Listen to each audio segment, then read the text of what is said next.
Right, if we can start to settle down, we'll be starting shortly. And we'll be starting with motion 47 carried over. So if people are ready for that, thank you.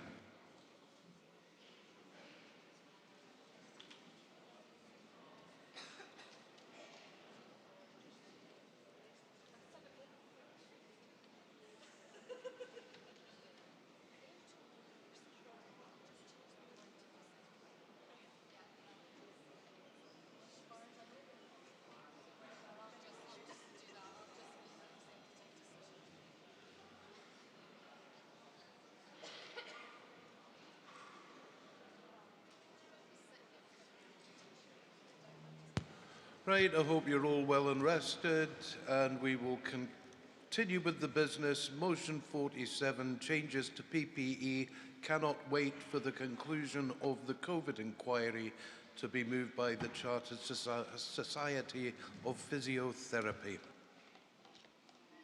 Thank you. I'm Claire Craig from the Chartered Society of Physiotherapy, proposing motion 47. Preparing to talk about personal protective equipment, or PPE as we all know it, on day one of the STUC programme, I wondered how many people would be thinking, oh, are we really still talking about this? The reality is that it's not gone away, and it never fully will. Congress, we commend STUC for the work it's done to date in supporting unions to provide evidence to the COVID inquiry, and we await the in-depth understanding that this will bring us in time. But some things need to be changed now, not in time, to save lives. PPE, and in this speech I'm particularly referring to FFP3 respirator masks, not the blue surgical masks we all love to hate, but the FFP3 masks which were worn in healthcare and other settings way before the pandemic by many healthcare workers when at risk of infection, including by physiotherapists providing respiratory physiotherapy, which can encompass aerosol-generating procedures, including helping people with infectious conditions such as flu bring up sputum to people during standard shifts and on-call overnight sessions, roles you may not be aware that physios undertake, and they're still needed.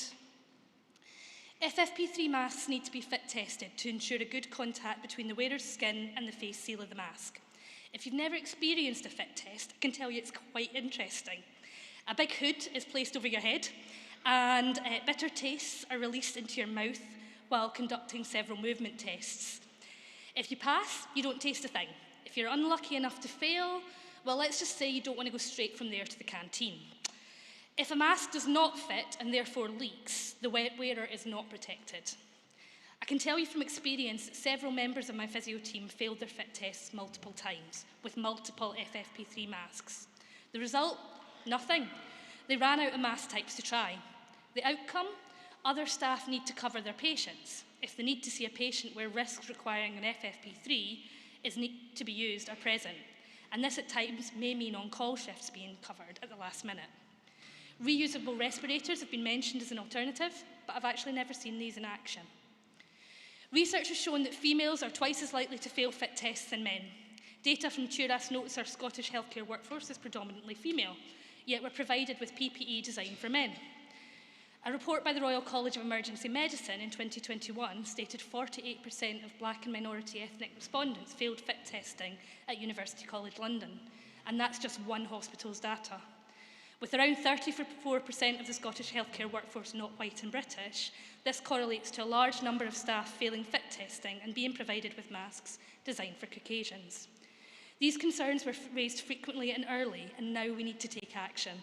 We must make more use of freedom of information requests to break down fit test data into these categories, ensure employees can easily raise concerns about the fit and effectiveness of their PPE, and be supported to find solutions, not just be told, sorry, there's nothing we can do. As our President said in his opening speech, we must walk the walk as well as talk the talk. University College London suggested in 2022 that the British Safety Industry Federation, in collaboration with the Health and Safety Executive, develop a correlation face fit testing model to ensure FFP3 PPE manufacturers design masks. An online search indicates that this has not yet been developed. Congress, we must work collectively to ensure PPE providers stop using the white man as the default face type for PPE design, and we must ensure that our safety equipment is fit for purpose. We call on the STUC General Council to work with health unions to hold the government and employers to account and uphold this and remind them of their obligations under health and safety legislation. I don't have to tell any of you how much money was wasted in unfulfilled PPE contracts handed out by the government during COVID-19. It was all over the news. But we must learn from this and collectively strive to do better in the future by ensuring these manufacturers do their duty and provide PPE that is wearable by everyone who needs it. Congress, I move. Thank you, Delegate. Can we have the seconder now for motion 47?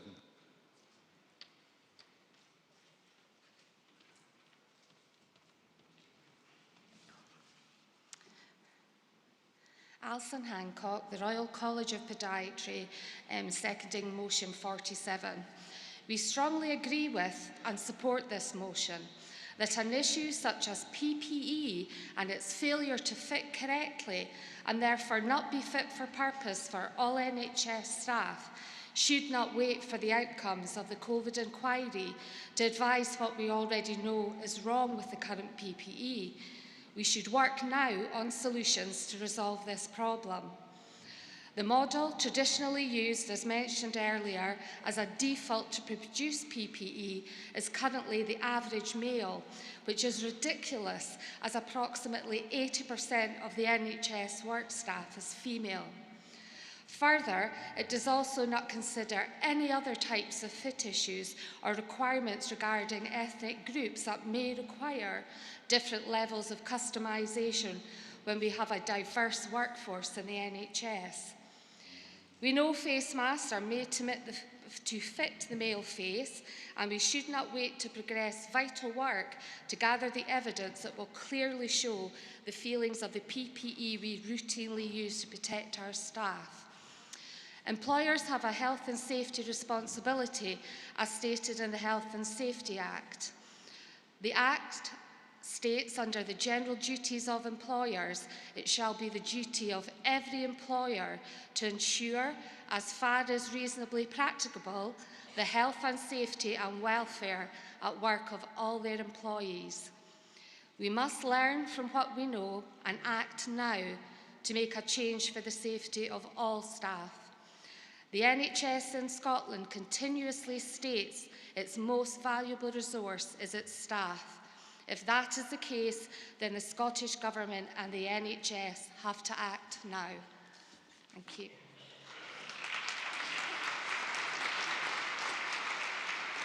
Thank you, Delegate. Other speakers? Afternoon, Conference President. Ewan Hope, United Union supporting motion 47. Having worked in health, I remember when the first case of COVID landed in the UK, and the employer and the government's response was like, you thought it was an alien that had landed. They thought, oh, we didn't expect that. And the reality is, we watched it in Wuhan, we watched it in China, we saw the devastation. We watched it in Italy, the tragedies that were unfolding on a daily basis. And what was our government's response? The square root of hee-haw, which was bugger all, because we just weren't ready. And by the time it came into the workplace, and particularly into health and social care, it was the trade unions who made the point, and made the point well. Unless our staff and our members got access to PPE, there's no way that they're going to get in and provide that care to the patients, because they're putting their own lives at risk. And near then after, we got into the debacle of who gets what PPE, who takes priority. And it started off, of course, with, oh, it's the frontline staff who'll get it first. And I always ask the question, I don't know where that line is or who drew it, because I've never actually saw it. Then it moved on to, oh, it's only clinical staff. Then it was patient-facing staff.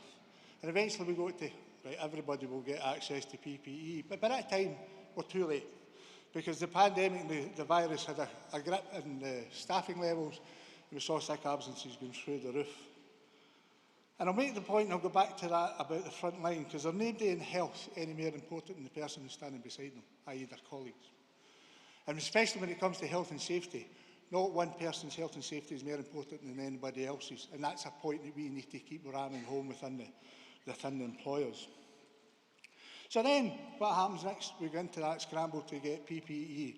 Well, everybody in the world is looking for the same commodity. If only we had somebody like, I don't know, Michelle Moan maybe helping us in taking that fight forward, but we did, and that's why we've got the motion, I suppose. But the reality is, when we went into that scramble, the quality of the PPE was not our first priority. It was just getting something. And that was never more clear than the £3 million consignment that landed in Prestwick and never left the airport because it was so poor quality, so dangerous that we couldn't take it out. We had, and we'll go back to the FFP3 masks, we had the scenario within health, FFP3 masks have an expiry date on the Friday, and staff going back in on Monday, the new dates have been printed and put in the same masks. That's where we got to in relation to PPE. Out of date. And the reality is we do need to learn, and this is part of the inquiry and part of the learning, that the NHS and all our employers need to be prepared because this is not the last pandemic, and if one's coming round the corner, we need to make sure that our members have got access to proper PPE that protects them. Thank you, Chair. Thank you, Delegate. Next speaker. Okay, no more speakers on this motion. Motion 47 goes to the vote. Can I see all those in favour? Hundreds. All those against? And any abstentions? Thanks very much indeed. That motion is carried. We now move on to Composite A, raising taxes to deliver for Scotland. Composite A to be moved by the General Counsel. Can I call on Lillian Mesa?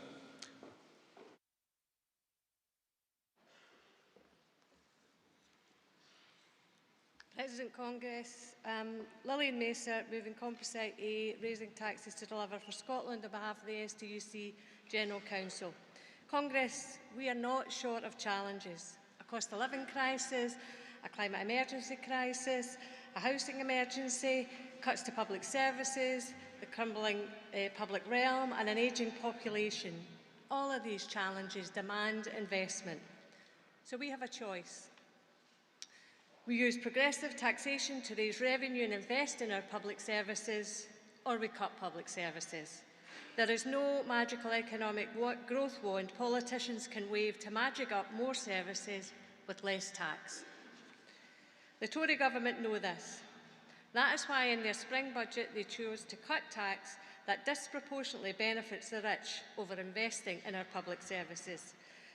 This is inexcusable and has a profound implication for the Scottish budget and for Scotland's public services. However, while the UK government might have ignited the fire, the Scottish government is all too ready to flame and fan that fire. And as we know from our experience, what the cost is to our public services, because decisions taken by the Scottish Government since 2007 show that Scotland now faces a council tax gap of over £800 million compared to England. That is money that has not been invested in our schools, in our communities, in our parks, in our bins, in our social care services, or the whole swathe of public services that our communities rely on.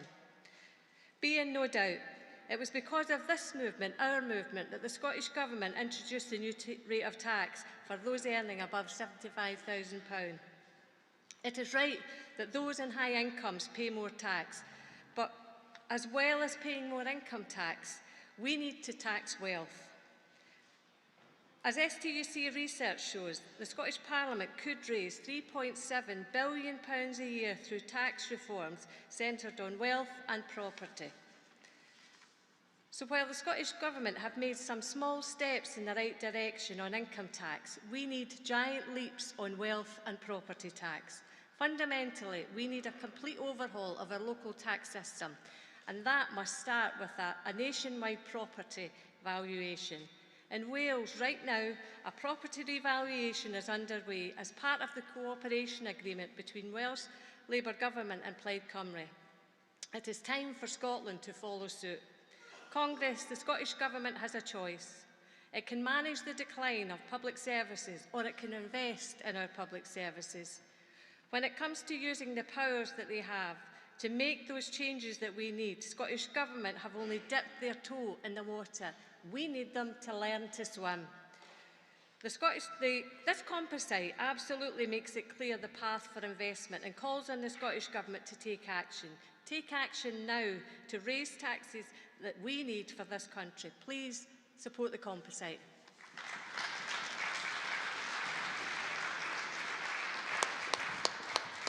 Thank you very much. I invite Unison to second the composite.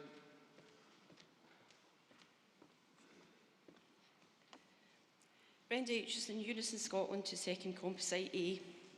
Congress, we really know that we're moving into general election mode when Rishi Sunak is attempting to cast himself as man of the people by ditching his Gucci trainers for Adidas Sambas. Hashtag Sambagate. He was forced to apologise for wearing them, but we're still waiting on an apology for over 14 years of austerity, and the rate of absolute poverty in the UK is at 18%, the highest in 30 years. And the ongoing blame game between Westminster and Holyrood continues, but what we're asking is, why are the Scottish Government not making greater use of the powers that they currently have at their disposal? They could do so much to tax wealth in Scotland, to deliver better public services and reduce poverty and inequality. And Lillian's outlined those in her speech, how much money could be raised. And the initiatives would boost public services, would also further community wealth building agenda and building up a fair work nation, which would be easier if public services are properly funded, as improved terms and conditions to public services will mean that employers will have to compete. An increased tax base would mean that there would be greater measures to tackle climate change. It's an investment today to ensure a legacy for the future. And just last week, that well-known left-wing newspaper, the Financial Times, had an article on class barrier. And it said that class was a greater barrier to career progress than gender or ethnicity. If you're working class and you have a first-class degree, you will be less likely to get what they call as an elite job than a more privileged background student with a poorer degree. In order to address inequality and social mobility in Scotland, we need to improve the outcomes across so many aspects: health, education, housing, social services, just to name a few. The message is getting across that we need to raise revenue to pay for services, and crucially, those with the broadest shoulders need to pay more. We can't have low taxes and high quality public services. Our public services are everything to everyone. So why would politicians not do all they can with the powers they have now to raise more taxes to deliver for Scotland? They need to deliver for Scotland's many and not protect the interests of the few. Please support. Thank you, Delegate. Call on the EIS to support.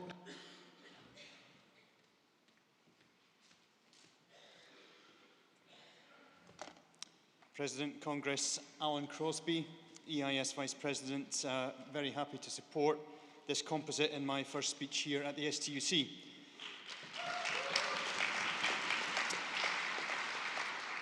Colleagues, the Stand Up for Quality Education campaign that we in the EIS are currently waging has at its heart a demand for significant new investment by the Scottish Government into the education system to start to pull it out of the crisis it's in right now.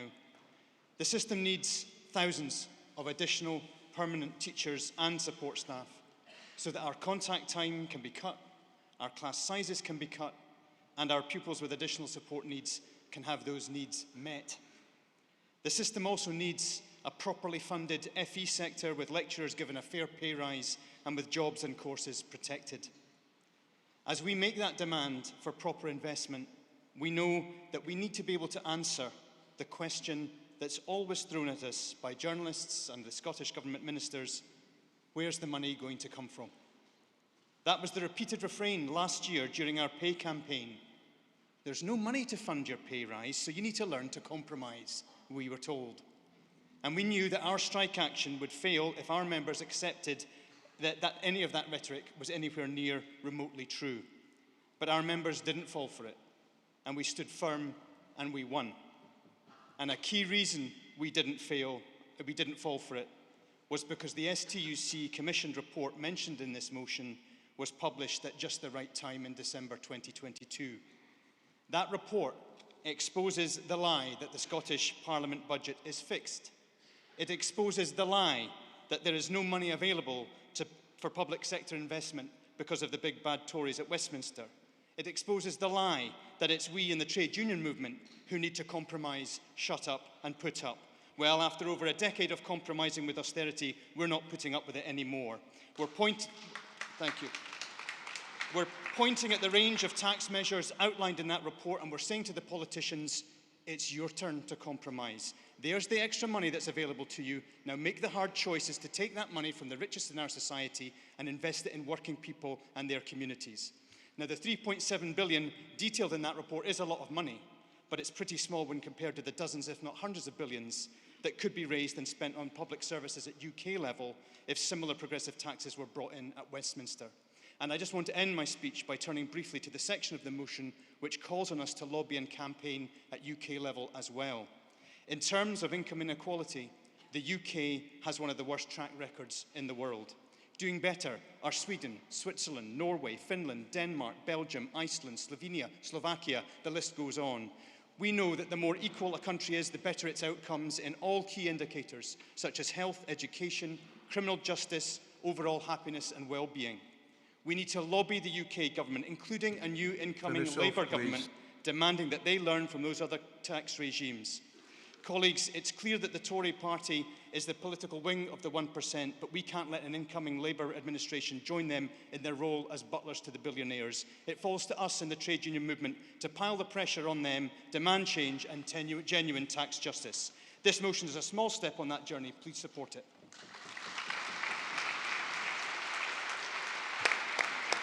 Musicians Union.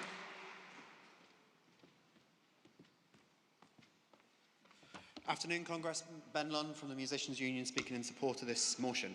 We've already heard fantastic things talking about what radical change can come about through this taxation, and it is a wonderful thing to see the STUC putting a lot of its weight and power behind it. For us in the Musicians Union and for various other culture workers, there are particular things that I would want to raise to show off and highlight how it's particularly important for us, as we are often slightly overlooked, simply because in an emergency, you don't want a musician coming to help you. You want doctors, you want nurses, and so on. But so when it comes to cuts, music, arts, culture is often the first thing that is taken out because we are treated like potpourri. Things that just make things slightly frillier, slightly nicer, and so on. But the long-term effect of all these various different cuts at local funding levels have meant that the arts, all forms, be it at a professional level, be it at an educational level, be it at a community level, drifts further and further away from the working class. If our community halls are shut, where does your local brass band get to play?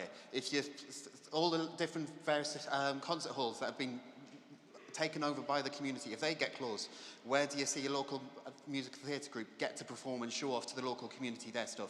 These things have lots of various different effects, which ultimately means we end up living in communities where all we do is pay council tax. And we need to be thinking slightly more radically on this front. It is wonderful to see that our trades councils, and it's good to be that we've had our president talking about the positive work that trades councils have been doing.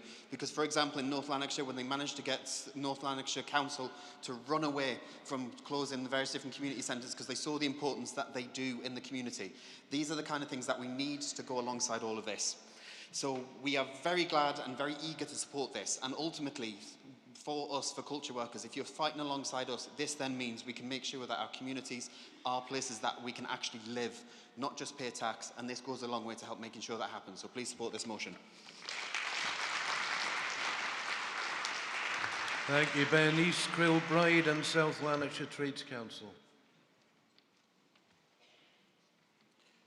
President Congress, Bill Ramsey, South Lanarkshire Trades Council. Moving the reinsertion of what was the 8th of 10 action points that was incorporated into last year's Composite A, titled Fair Taxes to Fund Our Public Services. This year it's called Raising Taxes to Deliver for Scotland. I'll come to Big Whisky in a minute. You would expect that from me. Commonweal have produced a report published earlier this week, and I hope Annis has a look at it as well. We have many sectors in Scotland with extraordinarily high profits, and it's worth investigating each of them, as some might require different tools to leverage in using existing powers. Could Scotland tackle energy profits with a devolved windfall tax? If not, could we instead reform community benefit funding to ensure more of those profits go towards communities in need? Or could we take some of the energy into public hands instead and reclaim all of the profits? Or take land and the profits being reaped by green layers, harvesting carbon credits? Can we do more to ensure that the people of Scotland benefit instead of for private benefit? Could we reform those credits or bring in a land tax as part of a new land reform, all within existing powers? But back to that most fragile of iconic Scottish industries, whisky production. And to be clear, my comments of what I'll term as big whisky is about the big producers. Not the often showcased small concerns, the big, really big firms that control the Scottish Whisky Association, not only one of the most effective lobbying organisations in Scotland and the UK, but globally. I have a wee booklet produced by my beloved party, the Scottish National Party, in which it says in page 4, it talks about food and drink being worth 6.3 billion. Notice the conflation of food and drink there, colleagues. An interesting wee thing that probably was written by an SWA lobbyist, actually. But if you go to page 10, it talks about food and drink being worth 15 billion. And by the way, I'm not talking about, when we're talking about drink, it's not beer, it's not gin, not other beverage, I'm talking about scotch. It's estimated by some insiders and former insiders that annually it's worth over 30 billion a year. And as one former insider put it to me, and I got it put in an email later, and I'm going to quote some of it, over 1.6 billion bottle equivalents are shipped from Scotland annually. You don't have to be a mathematician to calculate that the export price of an average bottle Can you finish is up, less please, comrade? than £3.90. So, if the likes of George Mathieson, former CEO of the Bank of Scotland, Dave Watson, formerly of Unison, and 2 or 3 other academics, economists, who I don't have time to talk about, think this is worthy of investigation, not asking for policy, simply an investigation, then we need to take forward the reinserted point of big profitable industries. Thank you.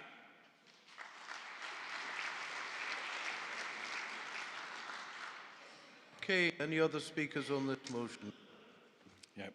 Thank you. Brian Robertson, Unite the Union. Congress comrades, Unite the Union agrees with the sentiments on properly funding public services through taxation contained within the composite. We support the composite. However, in doing so, we need to highlight to Congress an alarming precedent currently being set in Scottish local government funding.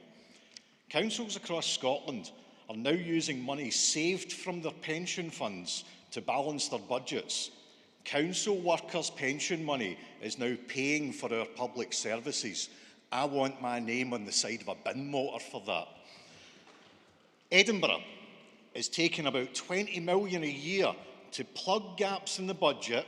Glasgow, Inverclyde, North and South Lanarkshire and many others are all doing the same, using pension fund money to balance the books. Our pension fund money. Pension funds currently have extra money due to their investments paying off. Employers are grabbing that money desperately as they are starved of cash by the Scottish Government. Using windfall money, and that's what it is, it's windfall money, as revenue is a very risky approach for 2 very important reasons, and I'll give you another one in a wee minute. Firstly, the pension fund savings are only set to last 2 to 3 years, so the gaps they are plugging now will reappear in the future. Secondly, employer pension costs will increase once the windfall is gone, so that becomes a double whammy. But the 20 million Edinburgh is saving every year, it will be increased again, so it could easily be 40 or even 50 million. Now, the result of that double whammy will probably be service cuts and redundancies. It's the only way they can figure to save the money. So, pension fund pilfering is another example, alongside tourist, workplace and other levies, of a piecemeal and desperate approach to council funding. These approaches might look like they help, but they are a wolf in sheep's clothing. because they're unstable and inconsistent. And, crucially, they let the Scottish Government off the hook to not fund public services properly. And they make councils much more precarious. A question for everybody. Do the likes of Cammy Day, Susan Aitken, John Alexander, other council leaders, even Hamza Yousaf, do they really want to be spoken and written about alongside luminaries such as Robert Maxwell and Philip Green? Oh, I might have just done that there, sorry. You finish off, please, I will do. Unite the Union is totally opposed to pension fund pilfering and firmly committed to campaigning publicly and politically against the use of pension fund money to plug gaps in Scottish Government funding for local government. We ask that other unions and the STUC join us in this. Thank you.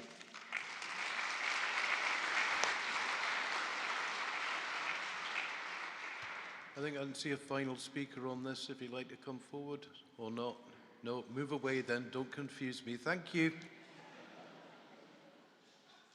We'll move to the vote on this one. On Composite A, can I see all those in favour, please? Hundreds. All those against? Any abstentions? Thank you very much indeed. We will now have a slight amendment to the agenda. We will take Composite A after our guest speaker, and I'd now